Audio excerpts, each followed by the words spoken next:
اللہ تک پہنچنے کے یہ دو راستے ہیں، ایک شکر کا ہے اور ایک صبر کا ہے، لیکن صابرین اور شاکرین میں سے ہو نہیں سکتا ہے جب تک دنیا کے معاملے میں اپنے سے نیچے نہیں دیکھے اور دین کے معاملے میں اپنے سے اوپر نہ دیکھے۔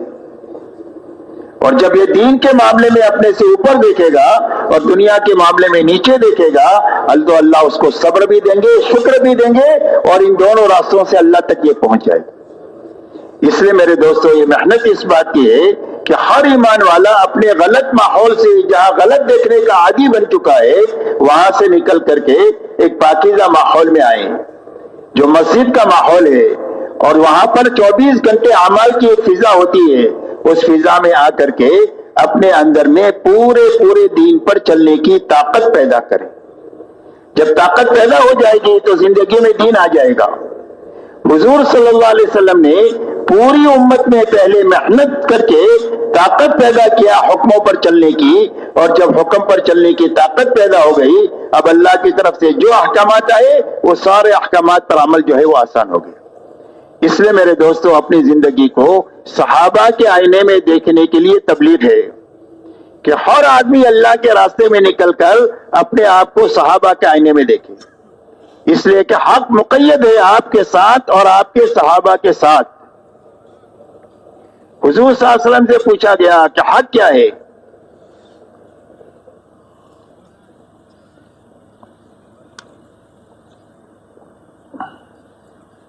فرمایا ما انا علیہ و اصحابی، فرمایا حق وہ ہے جس پر میں ہوں اور میرے صحابہ ہیں، اور فرمایا اس امت میں 72-73 فرقے ہوں گے اور سارے جہنم میں جائیں گے سوائے ایک کے۔ فرمایا کون جنت میں جائے گا؟ فرمایا جو میرے نقش و قدم پر ہے اور میرے صحابہ کے نقش و قدم پر ہے وہ جنت میں جائے گا۔ اس لیے میرے محترم دوستو، حضور پاک صلی اللہ علیہ وسلم نے اپنی ذات کو اور صحابہ کو حق کا معیار بنایا ہے کہ قیامت تک کسی کو حق سمجھنا ہے اور دین سمجھنا ہے اور دین کی محنت کا صحیح رخ سمجھنا ہے، تو اس کے لیے نمونہ حضور صلی اللہ علیہ وسلم اور صحابہ کی جماعت ہے، اور اس جماعت کی زندگی سے سمجھ کر اپنی زندگی تک وہاں تک جانے کی محنت میں لگاتے رہنا ہے، اور کرتے ہوئے جینا ہے، کرتے ہوئے مرنا ہے۔ جب اس کو منزل بنا کر چلنا شروع کریں گے تو یا تو اللہ پہنچا دیں گے، اور اگر نہیں پہنچ سکے راستے میں مر گئے تو اللہ تعالیٰ ان پہنچے ہوئے لوگوں کے ساتھ حشر فرما دیں گے۔ حدیث پاک میں آتا ہے کہ ایک آدمی نے قرآن کا حفظ شروع کیا، حافظ بننے سے پہلے مر گیا تو اللہ اس کو حافظ اٹھائیں گے۔ ایک آدمی کراچی سے حج کے لیے نکلا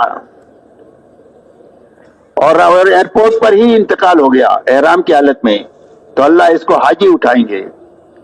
ہم صحابہ کو اپنی منزل بنا کر کے دنیا میں چلتے رہیں گے، کام کرتے رہیں گے، اللہ سے مانگتے رہیں گے، تو یا تو اللہ وہاں تک پہنچا دیں گے، اور اگر نہیں پہنچ سکے راستے میں مر گئے تو اللہ کی ذات سے امید کی جا سکتی ہے کہ اللہ ان کے ساتھ حشر فرما دے۔ اسی لیے مولانا الیاس صاحب رحمۃ اللہ علیہ سے پوچھا گیا کہ آپ اس محنت سے کیا چاہتے ہیں؟ فرمایا میں اس محنت سے یہ چاہتا ہوں کہ حضور صلی اللہ علیہ وسلم امت کو جہاں پر چھوڑ کر گئے تھے دوبارہ امت یا امت کا ایک حصہ وہاں تک پہنچ جائے جہاں پر حضور صلی اللہ علیہ وسلم امت کو چھوڑ کر گئے تھے۔ ہماری تبلیغ کی منزل صحابہ ہے، ہم اس زندگی تک جانے کی محنت اور کوشش میں لگے ہوئے ہیں جس زندگی پر حضور صلی اللہ علیہ وسلم نے 100% صحابہ کو اٹھایا تھا۔ اب صحابہ میں کیا تھا؟ فرمایا 100% صحابہ میں دو بنیادیں ایک ساتھ پائی جاتی تھی۔ ایک تو پورا دین اپنی حقیقت کے ساتھ پایا جاتا تھا کہ جو قرآن میں ہے وہ زندگی میں ہے۔ کانوا کتاب اللہ یمشون علی الارض، فرمایا زمین پر اللہ کی چلتی پھرتی کتاب تھے۔ جو کرنے کے لیے کہا وہ زندگی میں ہے، جس سے بچنے کے لیے کہا اس سے زندگی بچی ہوئی ہے۔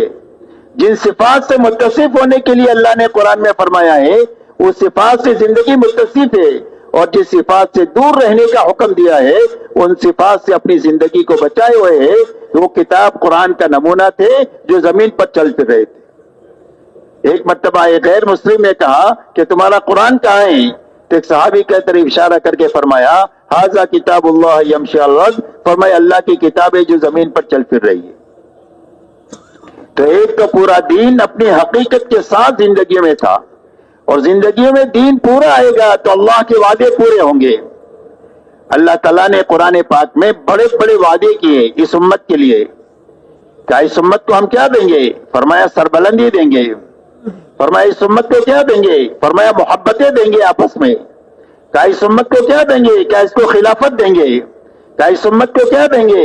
فرمایا دین کو، ان کے دین کو قوت دیں گے کہ دنیا کے سارے شعبوں پر قرآن کا راج ہوگا، منمانی کا اور نفسانیت کا راج نہیں ہوگا، بلکہ جو قرآن کہے گا ایسی زندگی کے مطابق حکومتیں بھی ہوگی، مزدوری بھی ہوگی، تجارت بھی ہوگی اور کھیتی بھی ہوگی۔ ہر آدمی اپنی ذاتی زندگی میں اور اجتماعی زندگی میں قرآن کے حکموں کا پابند بن کر کے جیے گا۔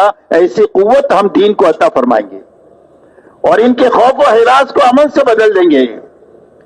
ان کے خوف و ہراس کو امن سے بدل دیں گے، دنیا کی زندگی کو پاکیزہ زندگی عطا فرما دیں گے، اور آخرت جنت کی شکل میں ان کی بنا دیں گے، جس کے بعد کبھی وہاں سے نکلنا نہیں چاہیں گے، کبھی وہاں سے ان کو نکالا نہیں جائے گا۔ اس لیے میرے محترم بزرگوں دوستو، ایک تو 100% صحابہ میں پورا دین اپنی حقیقت کے ساتھ پایا جاتا تھا۔ دوسری بات صحابہ میں یہ تھی کہ 100% صحابہ نے اپنی جان اور مال کو اللہ کے دین کے محنت کے تقاضوں کے مقابلے میں بے قیمت بنایا تھا، کہ ہماری جان کی اور ہمارے مال کی کوئی بھی قیمت نہیں ہے اللہ کے مقابلے میں، اللہ کے حکم کے مقابلے میں، اور اللہ کے بھیجے ہوئے نبی کے طریقے کے مقابلے میں ہماری جان مال کی کوئی قیمت نہیں ہے۔ ایک جان لگانے کا تقاضا ہے تو ایک جان لگائیں گے، خوشی خوشی لگائیں گے، اور گھرانہ لگانے کا تقاضا ہے تو گھرانہ لگائیں گے، برادری لگانے کا تقاضا ہے تو برادری کو اللہ کے نام پر لگائیں گے، اور اگر پورے ملک کو لگانے کا تقاضا پڑے تو پورے ملک کو اللہ کے نام پر اور اللہ کے حکم پر لگائیں گے، اس لیے کہ اللہ بڑے اور اللہ کا حکم بڑا۔ ایسا ہی ہمارا مال ہماری نگاہوں میں بے قیمت ہے۔ مسلمان کا مال تو بہت قیمتی ہے۔ اگر یہ نماز پڑھ رہا ہو اور کوئی چور چوری کر جائے تو حکم یہ ہے کہ اپنی نماز کو توڑ کر اپنے مال کو یہ بچا لے۔ مسلمان کا مال تو بہت ہی قیمتی ہے، لیکن اللہ کے دین کا تقاضا آ جائے، اللہ کا حکم آ جائے تو اس کے لیے ہماری جان بھی حاضر ہے، ہمارا مال بھی حاضر ہے۔ ایک بھی لگا سکتے ہیں، 1000 بھی لگا سکتے ہیں، اور جھاڑو مار کر پورا لگانے کا تقاضا ہے تو پورا بھی لگا سکتے ہیں۔ یہ دو باتیں 100% صحابہ میں تھی، اور دعوت کی محنت سے پوری امت پر محنت کر کے یہ دو بنیادیں امت میں زندہ کرنے کی محنت ہے۔ جب ایک مجمع امت کا ایسا بن جائے گا جس میں یہ دو بنیادیں زندہ ہوگی تو اللہ اس مجمع سے وہ کام لے لیں گے جو کام اللہ نے صحابہ سے لیا۔ اگر یہ تھوڑے ہوں گے تو اللہ اپنے لشکروں کو ان کے ساتھ کر کے اللہ زیادہ کر دیں گے، اور اگر یہ کمزور ہوں گے تو اللہ اپنے قوت ان کے ساتھ ملا کر ان کو قوی بنا کر کے اللہ وہ کام لے لیں گے، اور دنیا کی کوئی طاقت ان کے بیچ میں آ نہیں سکتی ہے، ان کو روڑا اٹکا نہیں سکتی ہے۔ اللہ اپنی قدرت سے کام کریں گے اور اس مجمع کے ذریعے سے کریں گے جن میں یہ دو بنیادیں زندہ ہو۔ اس لیے میرے محترم دوستو، ایک بڑا کام ہے جو ہمارے زمانے میں ہو رہا ہے۔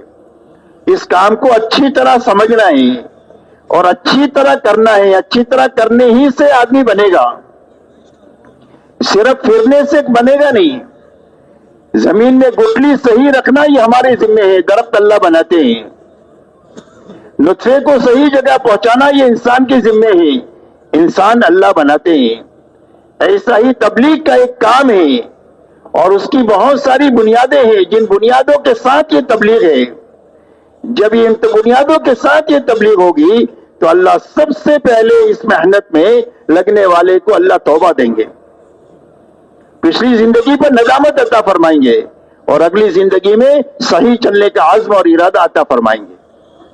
اور توبہ میرے دوستو اتنی بڑی نیکی ہے کہ پچھلے سارے گناہ اللہ معاف فرما دیں گے، اور آگے کے لیے اللہ سے ملنے کا اور اللہ سے قریب ہونے کا راستہ ہموار کر دیں گے۔ اس لیے میرے دوستو پہلی بات تو یہ کہ پورا مجمع اس مجلس میں اللہ سے توبہ مانگے پچھلی زندگی کے بارے میں، کہ وہ سارا مجمع تیار ہے اللہ سے ان 3 دنوں میں پچھلی زندگی پر توبہ پر آنسو بہا کر آئندہ زندگی صحیح گزارنے کا عزم اور ارادہ لے کر یہاں سے اللہ کے راستے میں جانا ہے، اور جو واپس جائیں وہ بھی کام کرنے کے جذبے سے جانا ہے کہ وہ جائیں گے انشاءاللہ۔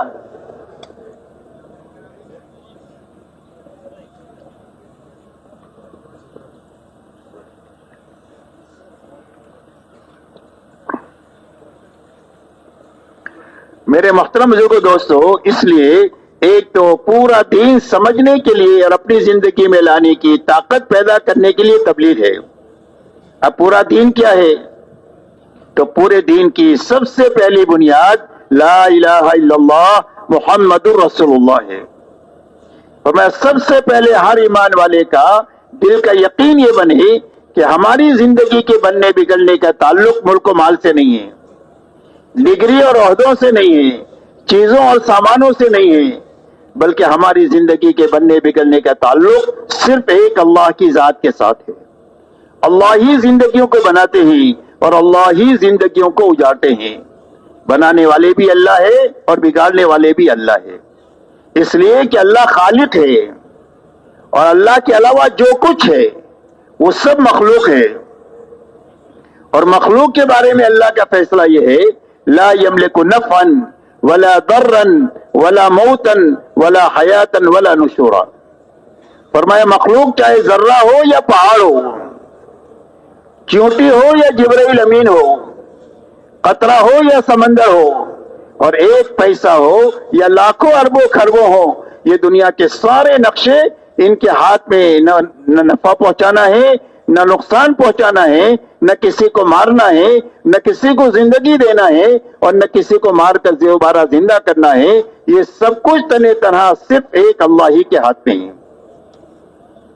اس لیے میرے دوستو، سب سے پہلے ہمارے دل کا یقین ہر ایمان والے کا یہ بنے کہ ہماری زندگی کے بننے بگڑنے کا تعلق اللہ کی ذات سے ہے۔ آج تک جتنوں کی زندگی بنی ہے اللہ کے بنانے سے بنی ہے، اور آج تک جتنوں کی اجڑی ہے اللہ کے اجاڑنے سے اجڑی ہے، اور اللہ اپنے کرنے میں کسی سبب کے پابند نہیں ہے۔ اللہ کی قدرت جو ہے وہ مطلق ہے، سبب کے پابند نہیں ہے۔ اللہ نے آسمان بغیر آسمان کے بنایا، زمین بغیر زمین کے بنائی۔ اللہ تعالیٰ نے دنیا میں 800 کروڑ انسان ایک گندے قطرے کے ذریعے سے بنایا، ہر ایک کی آواز الگ ہے، ہر ایک کی شکل الگ ہے، ہر ایک کا مزاج الگ ہے۔ فرمایا اللہ تعالیٰ خالق ہے اور اللہ کے علاوہ جو کچھ ہے وہ سب مخلوق ہے۔ اس لیے ہمارا دل، ہماری امید اللہ سے وابستہ ہو جائے اور ڈر اللہ سے لگے کہ ڈریں گے تو اللہ سے ڈریں گے اور امید رکھیں گے تو اللہ سے رکھیں گے، نہ مخلوق سے امید رکھیں گے اور نہ مخلوق سے ڈریں گے۔ سب سے پہلے دل کا یقین یہ بنے کہ ہماری زندگی کے بننے کا تعلق ایک اللہ کی ذات کے ساتھ ہے، اور اللہ کے یہاں سے زندگی کے بنانے کا ایک ہی ضابطہ ہے اور وہ صرف محمد الرسول اللہ ہے۔ کہ اللہ تعالیٰ زندگی کس کی بنائیں گے؟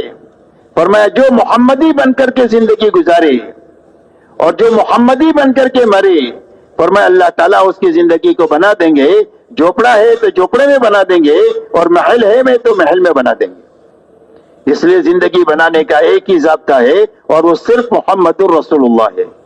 اسی لیے فرمایا قل ان کنتم تحبون اللہ فاتبعونی یحببکم اللہ ویغفر لکم ذنوبکم واللہ غفور رحیم۔